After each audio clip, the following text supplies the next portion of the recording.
Toto je najväčší mýtus o korejskej kozmetike. Ty utráca stovky eur za korejskú kozmetiku, ktorá ti vôbec nefunguje.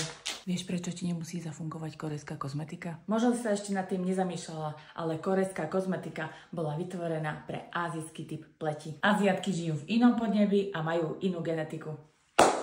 A ty si čo? Európanka. My máme inú klímu a iné potreby. A tu je niekoľko dôvodov, prečo ti nemusí kozmetika fungovať. Možno používaš produkty pre iný typ pleti. Ak máš suchú alebo citlivú pleť, nemôžeš použiť produkty, ktoré obsahujú alkohol, kyselnú saliciovú a taktiež retinol. Ďalší dôvod je tvoj životný štýl. Ak piješ málo vody, stravuje sa v mekáči a máš veľa stresu, výsledok bude minimálny. Len kozmetika to fakt nezachráni. Tretím dôvodom je, že máš nesprávne usporiadanie produktov. Korejská kozmetika má v rutine až 10 postupov. Ak si ich dáš zle, tak máš nulový výsledok. Niekedy je menej viac.